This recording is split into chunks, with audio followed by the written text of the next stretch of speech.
dans La Leçon, le podcast sur l'art d'échouer. Pour cette hors-série, ce mini-épisode juste avant mon break de l'été, je vous propose 7 lectures pour changer de regard sur l'échec, pour prendre de la hauteur, du recul, s'inspirer aussi du parcours des autres ou juste passer un bon moment parce que dans le fond, ça reste le plus important.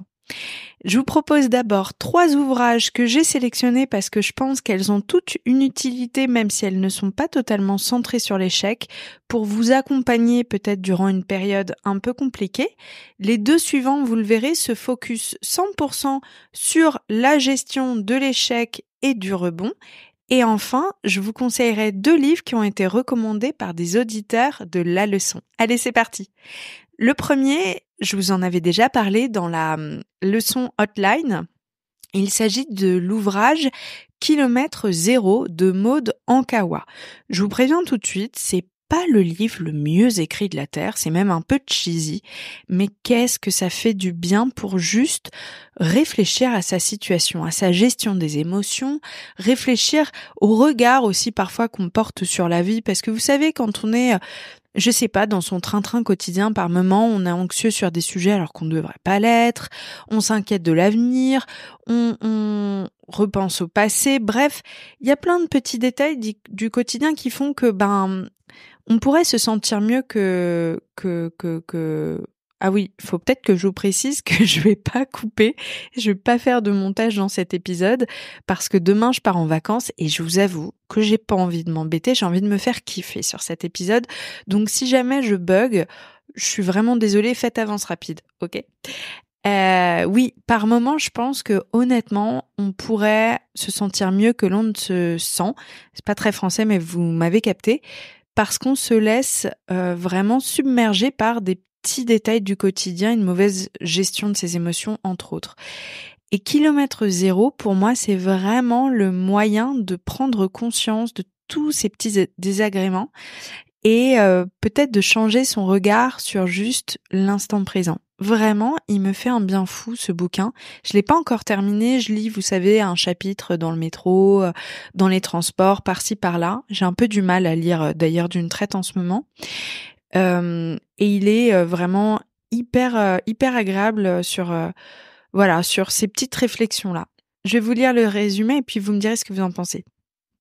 Maëlle, directrice financière d'une start-up en pleine expansion, n'a tout simplement pas le temps pour les rêves. Mais quand sa meilleure amie, Romane, lui demande un immense service, question de vie ou de mort quand même, elle accepte malgré elle de rejoindre le Népal. Elle ignore que l'ascension des Annapurna qu'elle s'apprête à faire sera aussi le début d'un véritable parcours initiatique. Au cours d'expériences et de rencontres bouleversantes, Maëlle va apprendre les secrets du bonheur profond et transformer sa vie. Mais réussira-t-elle à sauver son amie ? Tadam !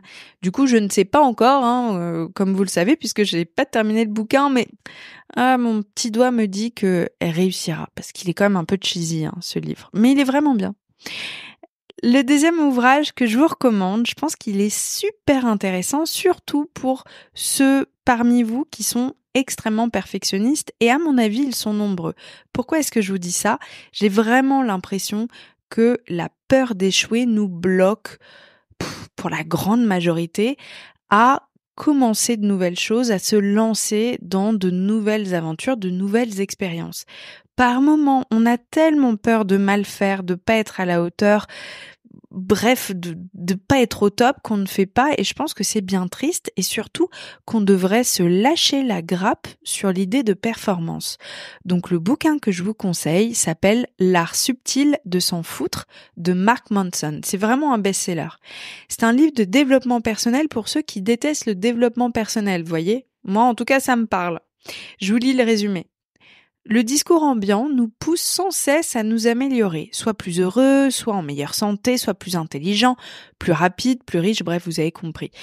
Peut-être qu'il faut en finir avec la pensée positive pour la pensée positive, nous dit Mark Manson. Soyons honnêtes, parfois tout va de travers et il faut faire avec. Et je suis tellement d'accord avec ça, vous savez, l'injonction à toujours faire mieux, à méditer, faire du sport, manger bien, arrêter le café, dormir, etc., etc. Je trouve qu'on est beaucoup à la ressentir et on a beau faire de notre mieux, être finalement un peu trop dans le contrôle, il y a des merdes qui se passent quand même malgré tout, puisque ça s'appelle la vie. Et par moments, je pense qu'il faudrait tous, collectivement, qu'on apprenne à lâcher prise. Depuis quelques années, à travers son blog au succès phénoménal, Mark Manson explore les aspirations délirantes qui déforment notre perception du monde. Il propose ici sa sagesse pratique, joyeusement insolente. C'est en regardant en face nos peurs, nos défauts et nos incertitudes, en arrêtant de fuir et d'éviter, que nous pourrons trouver le courage et la confiance qui nous manquent tant. Je pense que celui-ci, clairement, je vais l'acheter. En tout cas, on me l'a chaudement recommandé. Le troisième, alors vous allez être vraiment étonnés de cette sélection. Je vous explique pourquoi. J'ai choisi un bouquin pour celles et ceux qui sont dans une période de bad en se disant mais vraiment le ciel me tombe sur la tête. J'ai sélectionné ce bouquin parce que son auteur vivait dans une liberté absolue. Moi, ça a été une claque littéraire ce bouquin. Je n'avais jamais rien lu de tel et ça m'a ouvert les yeux sur une possibilité de vivre autrement.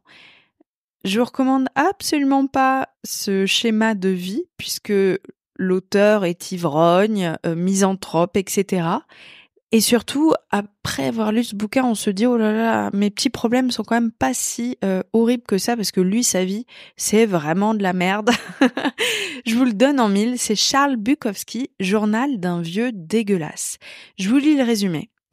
C'est en 1967, dans le magazine anticonformiste Open City, qu'un poète presque inconnu commença à publier une chronique régulière, avec une brutalité rarement égalée, franchement je vous avais pas menti, doublée d'une superbe indifférence au scandale, il y exprimait sa révolte contre la société américaine, le pouvoir, l'argent, la famille, la morale, l'alcool, le sexe. Les échos d'une vie marginale et souvent misérable y étaient brandis comme autant de signes de rupture. Depuis lors, l'auteur des Contes de la folie ordinaire, d'Au sud de nulle part, de Pulp, disparu en 1994, est devenu célèbre. Ce journal, ici édité dans une nouvelle traduction et dans sa version intégrale, n'est pas seulement un des sommets de son œuvre, c'est un classique de la littérature contestataire qui conserve aujourd'hui encore toute sa fraîcheur. Pourquoi je vous recommande notamment cet ouvrage ? Pour moi, c'est vraiment le meilleur de Charles Bukowski, mais c'est aussi le plus trash, le plus hardcore, le plus jusqu'au boutiste. Vous verrez, c'est tellement surprenant de lire ça.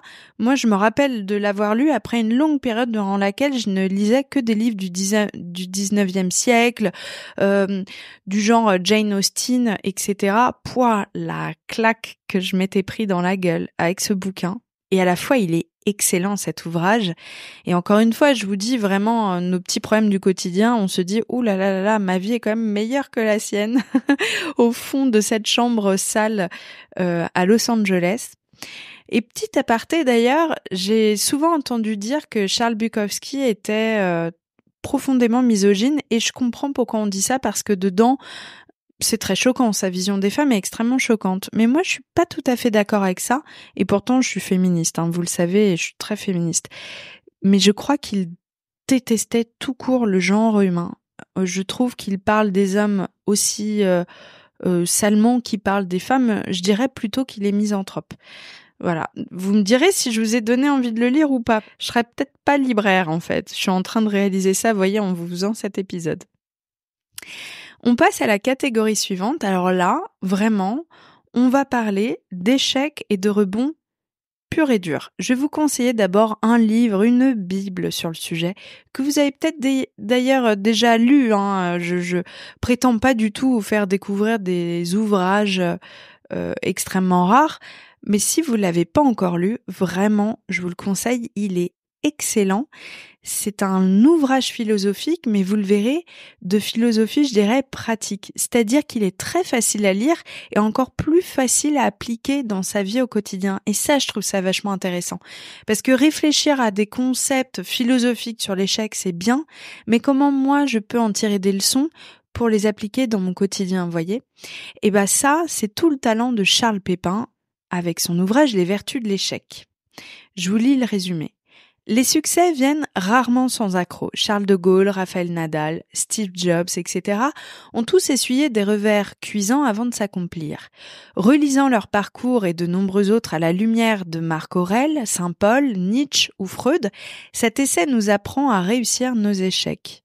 Il est génial cet ouvrage, il est très facile à lire, très court, je vous le recommande. Le suivant, vous en doutez, j'étais un peu obligée de le mettre dans cette sélection vu que j'ai passé 1 an et demi à l'écrire. Faudrait peut-être que je vous fasse un jour un épisode d'ailleurs sur mon processus d'écriture. C'est mon livre Fiasco du coup de Pauline Grisoni. Est-ce que je vous lis le petit résumé parce que je suis vraiment mauvaise pour me vendre. Perdre le match de sa vie, vivre un chagrin d'amour, voir son entreprise en faillite, faire un burn-out, il nous est arrivé à tous de nous demander si on pouvait tomber plus bas.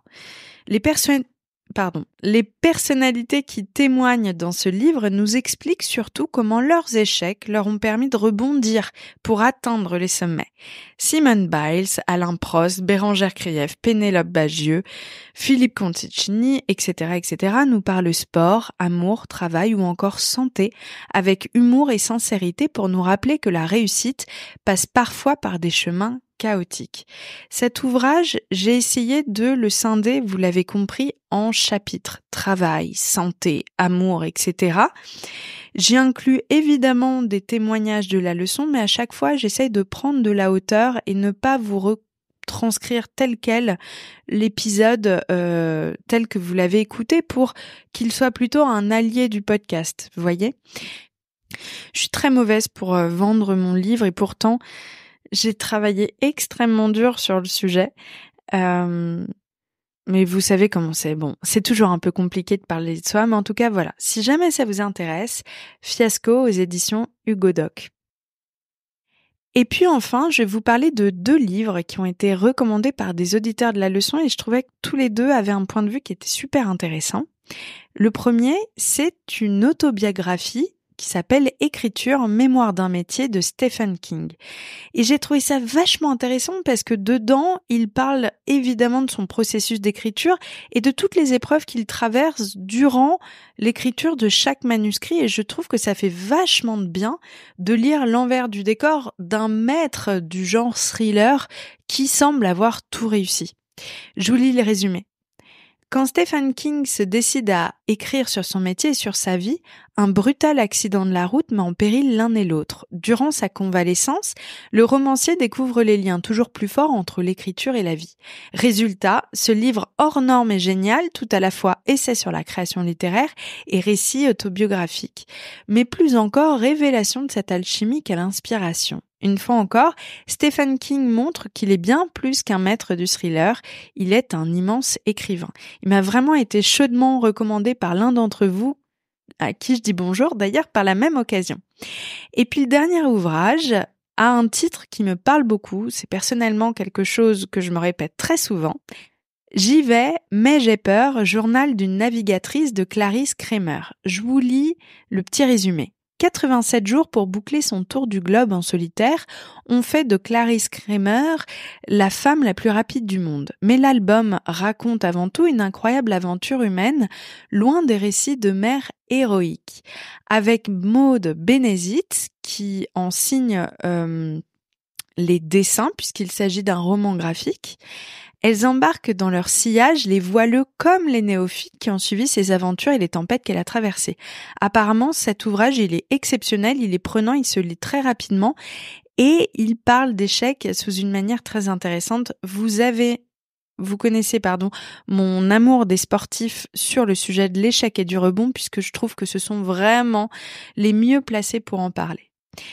J'attends avec impatience vos recos à vous. Qu'est-ce qui vous a intéressé récemment et qui pourrait parler de ce thème-là? Ça m'intéresse grave. Et surtout, dites-moi ce que vous avez pensé de ce nouveau format. Je suis désolée, c'est pas tout à fait parfait comme épisode puisque je bégaye à des moments, etc. Mais comme je vous ai dit, j'ai pas envie de m'emmerder pour une fois et donc je fais le moins de montage possible. Voilà, je vous embrasse. Moi, je vais prendre 2 semaines de vacances, mais je reviens toujours plus forte à la rentrée. J'espère que vous serez là. J'espère que vous me soutiendrez toujours avec la leçon. Vous avez vu, je vous ai demandé en petite intro si vous pouviez vous abonner. Vraiment, c'est le meilleur moyen de me soutenir. C'est gratuit, ça prend un quart de seconde. Et pour moi, ça compte énormément. Voilà, je vous embrasse et je vous dis à très vite. Et en attendant, on se retrouve évidemment sur mon compte Instagram @Paulette_Grisoni. À très vite!